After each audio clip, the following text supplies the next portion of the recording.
Morning everyone. আজ হচ্ছে উইকের last day, school Friday, আর এখন 9:40 বাজে। মানে বুঝতে পারছো অনেকটা দেরি হয়ে গেছে, রেডি হয়ে গেছে। এবার দুঃখের ব্যাপার, স্যারের এখন মিটিং চলছে, উনি যেতে পারবেন না, তো আমাকে যেতে হবে। আর হাঁটতে হাঁটতে যেতে আরো 5-10 মিনিট লাগবে। সুতরাং বুঝতেই পারছো পুরো 10টাতে আজকে মনে হয় স্কুলে ঢুকবো। চলো, গুড মর্নিং। Good morning. এত তারা চাটা আর খেতে পারলাম না, চাটা এসে খাবো। থাক, এটা দিয়েই ঢাকা দেওয়া থাক, আর বিস্কুটটা ঢুকিয়ে রেখে যাই, পরে খাবো। হয়ে গেছে, আজকে আর কেউ দাঁড়িয়ে নেই, তাই বাড়ির দিকেই যাচ্ছি। খেলাম, এবার চা খাবো, আমি চা খাইনি। ও বেশি গরম হয়ে গেছে। এক দুজন দাঁড়িয়ে ছিল, কিন্তু তারাও চলে গেছে আমার এত দেরির কারণে। খুব স্বাভাবিক ব্যাপার, আজকে অনেকেই যায়নি। আর এত দেরি হয় একটাই কারণ, কালকে বৃষ্টি হয়েছে, ওয়েদারটা এত সুন্দর ছিল। আমি টানা 9টা পর্যন্ত ঘুমিয়েছি, আর আমার মেয়েও সেম, তাও উঠছিল না। আমি তারপর তো উঠলাম। আমার বাবা বললো, কি গো স্কুল কি যাবে না নাকি? মানে মেয়ে যদি 9টা থেকে স্কুলটা হতো, তাহলে আজ স্কুলটা যেত। যেহেতু 9:30, তাই অন্তত 9:40 কি 9টা বাজতে 10টা বাজতে 10-এ গিয়ে ঢুকেছে। বাকি চলো চা খেয়ে রান্না বসাবো, ঘুমের জের কাটেনি। এই আমার ব্রেকফাস্ট, দুধ কর্নফ্লেক্স। আর এখানে রান্না বসিয়ে দিয়েছি। এই যে এখানে হচ্ছে আলু উচ্ছের তরকারি, এটা খেতে খুব ভালো লাগে, একটু বড়ি দিলে আরো বেশি ভালো লাগে। আর এখানে হচ্ছে ভাত। আর এখানে মেয়ের জন্যই বলতে গেলে একটু কুমড়ো ভেজেছি, আমরাও একটু পাবো প্রসাদ। আর দুটো ভাত আছে, এটা মিশিয়ে দেবো। রান্না করতে করতে যদি এরকম গ্যাস শেষ হয়ে যায়, তাহলে কি করে হবে? এবার কে পরিষ্কার করবে? কে পরিষ্কার করবে এটা এখন? হ্যাঁ, ফাইনালি গ্যাস লাগানো হয়ে গেছে। আর এখানে মাছ ভাজা অলরেডি বসিয়ে দিয়েছি। এই যে এইটা একটু পরিষ্কার করতে হবে, তো এটা এখানে রয়েছে। আর এই খালিটা এখানে রয়েছে। একেবারে স্নান করে নিয়েছি। আর শুধু তাই না, আজকে অনেক বড় কাজ হয়েছে। গ্যাসটা যেহেতু খালি হয়ে গেছে না, তো গ্যাসের এই যে জায়গাটা, যেটা মেনলি নোংরা থাকে অনেক ক্ষেত্রে, গ্যাস থাকে বলে, তো সেটা আজকে আমি আর মাসি দুজন মিলে ভালো করে পরিষ্কার করে নিয়েছি। এই যে এই ভেতরটা অ্যাকচুয়ালি এরকমই, আর অনেকটা স্পেস আছে ভেতরটাতে। তো এটাকে আজকে পুরো ভালো করে ধোয়া টোয়া হয়ে গেছে, যত প্লাস্টিক ছিল বেরিয়ে গেছে। আর এর ভেতরটাও মোছা না, এর ভেতরটা শুধু ঝাঁট দেওয়া হয়েছে, ঝাঁট দিয়ে একটু পরিষ্কার হয়ে গেছে। যত প্লাস্টিক ছিল বার করে দিয়েছি, শুধু এই প্লাস্টিকগুলোই প্রয়োজনীয়, তাই এটাই রেখে দিয়েছি। কাজ হয়ে গেছে। ও অফিস চলে গেছে, মাঝে মেয়েও বাড়ি চলে এসছে। এখন বসবো হচ্ছে খেতে, খিদে পেয়ে গেছে। আর আজকে অনেকটা দেরি হয়ে গেছে, প্রতিদিনই হয় 1:30, মানে আমার খেতে। মাসি যেহেতু লেটে আসে, আজকেও লেটেই এসছে 12টার সময়, তো এখন 1:30 বাজে। এই যে, আর ভাত গরম করিনি, গরমকাল পড়ে গেছে, গরম ভাত রয়েছে। আর এখানে ম্যাডামের পাম্পকিন দিচ্ছে। আর এই যে আমাদের দুদিনের মাছের ঝোল করা আছে, এটাও আর গরম করিনি। আর এখানে আলু উচ্ছের তরকারি। আর এতে কি আছে রে মাম্মা? ডাল, অনেক কিছু আছে। পিমকিন না, পামকিন, হাতে না, খাও। চলো, খিদে পেয়েছে, খেয়ে নি। ম্যাডামের জন্য আজকে সন্ধ্যেতে বানানো হচ্ছে কি? ঝাল সুজি। এখানে সুজিটা একটু ভেজে নিয়েছি। আর এখানে সমস্ত ভেজিটেবলস আছে, শুধু একটু সাদা জিরে ফোড়ন দিয়েছি, গোটা শুকনো লঙ্কা, ব্যাস। আর সমস্ত ভেজিটেবলস ভাজা হয়ে গেছে। এখানে সুজিটা দিয়ে দেবো। এখানে মেয়ের একার না, আমারও বানানো হচ্ছে। আমারও বানানো হচ্ছে, আমারও খুব খিদে পেয়ে গেছে মা।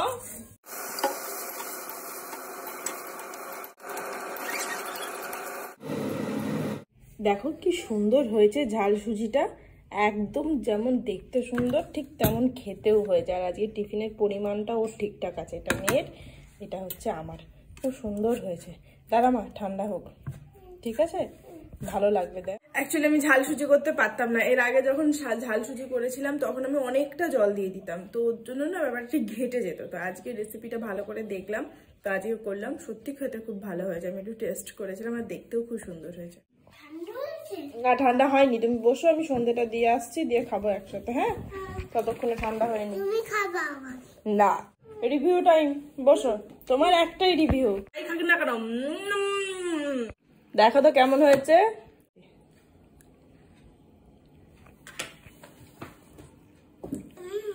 কেমন হয়েছে রে? ভালো হয়েছে। দারুণ হয়েছে খেতে। সন্ধ্যেতে টিফিন সেরে রেডি হয়ে নিয়েছে, এখন 8:05 মতন বাজে, ওর আসার দেরি আছে, তো ওর জন্যই যাচ্ছি একটু জেঠিমার ঘরে। বহুদিন পরে যাচ্ছি জেঠিমার ঘরে। অ্যাকচুয়ালি এখন এত ব্যস্ত হয়ে গেছি না, কোথাও মানে যাওয়ারও টাইম পাই না, একটু গিয়ে গল্প টল্প করবো বা কিছু, একদম টাইম নেই।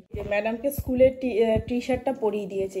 অ্যাকচুয়ালি ওর হাফ হাতা এখনও কিচ্ছু নামানো হয়নি, তো এটা ছিল হাতের কাছে ভালোর মধ্যে, তো এটাই পরিয়ে দিয়েছি। চলো। আর টি শার্টগুলো না ভালোও আছে, সবচেয়ে বড় কথা হচ্ছে এইটা যে টি শার্টগুলো ভালো আছে। ওর জন্য দাঁড়িয়ে আছে ওখানে। এই যে এটা এটা কার চা মা? হ্যাঁ ও কিন্তু মায়ের, এটা মায়ের চা। হ্যাঁ দেখছে মাকে দিয়ে মায়েরটা নাও, আবার ঘুরে আমার সাথে চলে এলো। গরম গরম গরম তোমাকে আলাদা করে চা দিয়েছে। বাবা রে, বড় হয়ে গেছো। জিজ্ঞাসা করেছো ভালো আছো কি না? কি গো দাদু ঠাকুমাকে জিজ্ঞাসা করেছো? দাদু ঠাকুমা ভালো আছো? জেঠু ভালো আছো? কি রে আর বিস্কুট দেবে না আমাকে? আর কিচ্ছু দেবে না? না না, এই যে ওরটাই খাবো। দুটো এই নিয়ে 2 নম্বর বাতাসা চলছে তোর। বাড়ি এসে গেছি, কোনো প্রকার ওকে জুতো পরিয়ে নিয়ে যাই না এখান থেকে, অত দূর তো জুতো পরাতে যা ঝামেলা, পরাও খোলাও কোলে করে নিয়ে যাই। তো ঘর থেকে বেরিয়েছি, কোলে তুলেছি, আমি এবার বাড়ি গেলাম, কোনো রকম চলে এসেছি। বাকি স্যারও চলে এসেছেন। চলো এবার ডিনারের বন্দোবস্ত।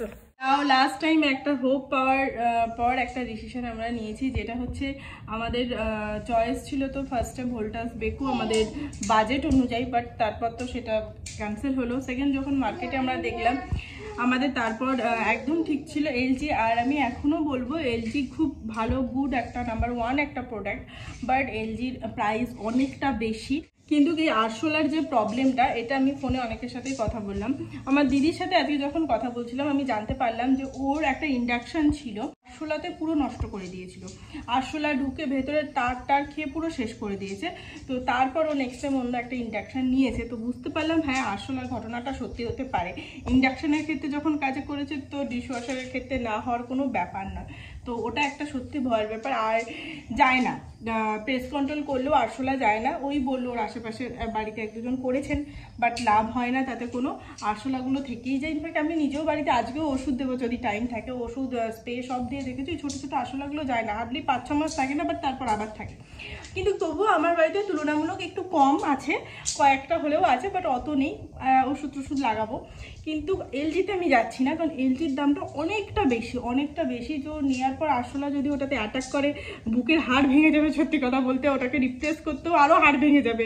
উনি বাজেটও তো বলেছেন, তো যাচ্ছি না। তো আমরা পরবর্তী যখন রিসার্চ করলাম, ইউটিউবে অনলাইনে দেখছিলাম, তো ফেভার বলে আর একটা কোম্পানি আছে, যা ডিশওয়াশার নো ডাউট খুব ভালো আর বাজেট ফ্রেন্ডলি। মানে আমাদের যা বাজেট ছিল ভোল্টাস বেকো ফেভার, এগুলো মোটামুটি খানিকটা একই বাজেটের, 1000-2000 কম বেশি, বাকি খুব রিজনেবল প্রাইসে ভালো প্রোডাক্ট, রিভিউ পেলাম খুব ভালো। আর সবচেয়ে বড়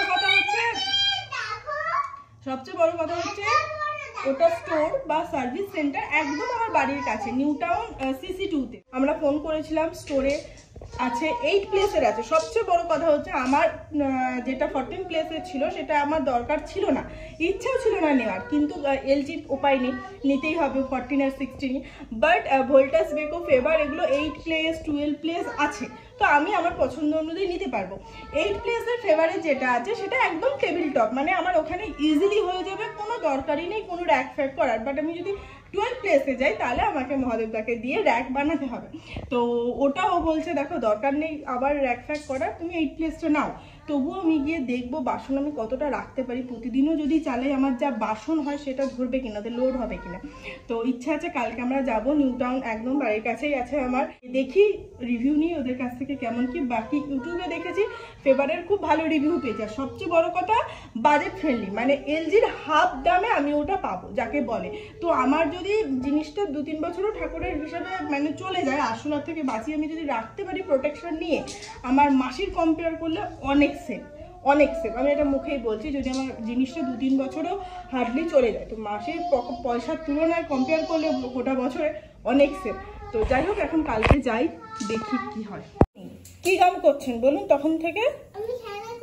এইগুলো নিয়ে খেলা করছেন? মেকআপ? ও ওটা ওনার আয়না?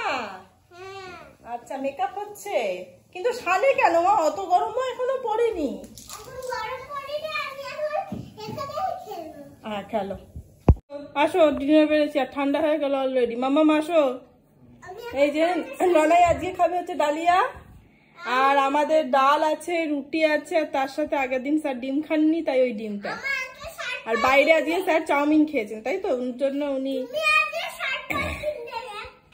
আচ্ছা একটা রুটি খাবেন আর আমার দুটো রুটি, তো ওর জন্য আর কিছু করিনি। যখন খাবার তো তাগত নেই তো আর বানিয়ে কি করবো, তো ডাল আর সেদিন ডিমটা খাইনি তো ডিমটা দিয়েই হয়ে যাবে। বাকি চলো ডিনারটা সেরেই নি। আর আজকের এই ব্লগটা তার এখানেই শেষ করছি। কাল শনিবার, কালকে ছুটি স্কুল অফিস, ও 10টা পর্যন্ত ঘুমাবো। বাকি দেখা হচ্ছে আগামীকাল নতুন অ্যান্ড ফ্রেশ একটা ব্লগের সঙ্গে। তাদের সবাই খুব ভালো থেকো, সুস্থ থেকো, আর অবশ্যই সাবধানে থেকো। Tata and good night.